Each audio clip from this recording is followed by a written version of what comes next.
A rider lands the trick of the day, and I realize I have no idea if he's riding for a team or he's riding for himself.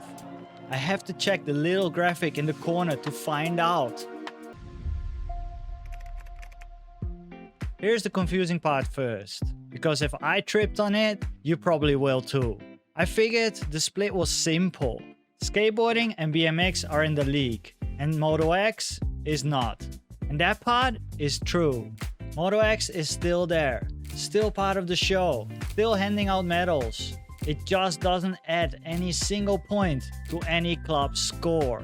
But actually it goes deeper than that, because inside skateboarding and BMX, not everyone on the podium is competing for a club. There's a whole group of free athletes out there. Riders who either didn't get drafted or opted out of the draft completely. And they're still competing for real medals at these events.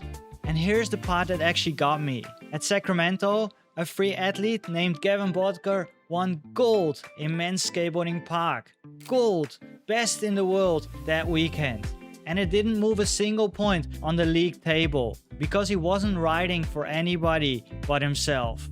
I didn't know any of that going in. I was watching Sacramento and thinking every medal would add up somewhere, and it just wasn't. And once I figured that out, I changed how I watched the rest of the weekend, because now I was watching two different competitions layered on top of each other, and only one of them had a team attached to it. And that's actually a good place to start, because once you know which sports are actually in the league, you can look at what those two events actually did.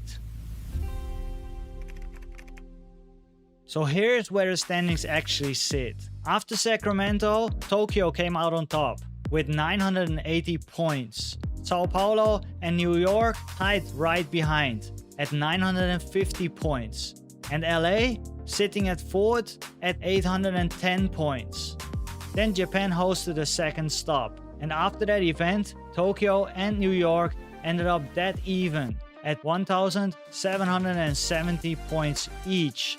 Sao Paulo at 1,610 points and LA at 1,510 points. Every single club can still win the whole thing going into New Orleans. That is about as tight as a season opener could possibly go. And on a business side, this thing is lending. Sacramento pulled in more than 12 million US viewers across ESPN and ABC, which is 21% higher than the recent Summer X Games broadcasts. YouTube views were up 88%. And in person, more than 52,000 fans came through the gates.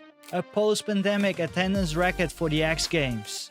Whatever you think about the format, people showed up for it, both on the couch and in person.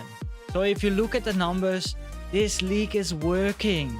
But the numbers on the scoreboard were never really what I was talking about last time. Because here's what's interesting. Go look at what people are actually talking about from these two events. And it's never really about the club's standings. It's Sky Brown getting back to the top of the Women's Park podium for the first time in 4 years. It's 16-year-old Miharu Ozawa beating two-times champion Hannah Roberts, not once, but in a back-to-back event. It's Garrett Reynolds picking up his 18th gold medal.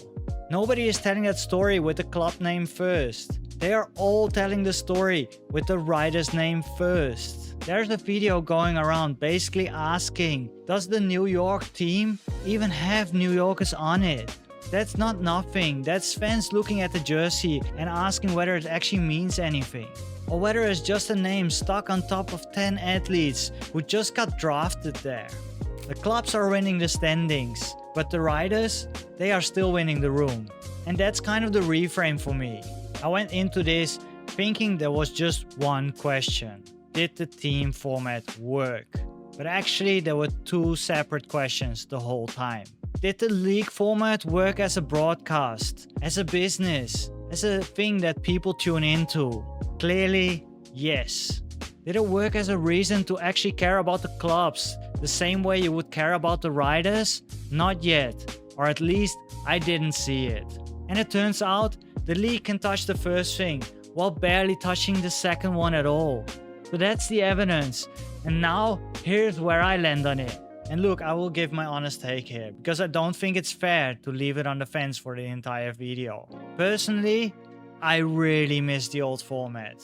I miss watching one skater against the clock with nothing next to their name but their own runs. No bigger picture to think about, just them and the trick.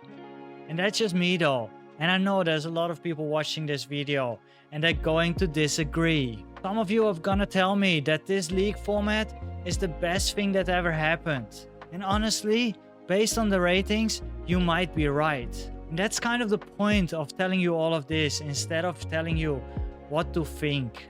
You have got two events of real evidence. You know the standings, you know the ratings, you know who actually got talked about. Where you land on it is really up to you. So back to the moment on the Sacramento stream. Me checking a graphic to figure out if a guy is riding for himself or for a team. I don't think that confusion goes away by New Orleans. If anything, a winner-take-all final might make it worse. Because now there's an actual trophy with a club's name on it. Sitting next to a room full with riders whose names still got them there in the first place. I still don't know what New Orleans is gonna end up being about, but I'm definitely gonna be watching on the 26th of July. Thank you for watching, and I will be back in 2 weeks with a new video. See you in the next one. Bye!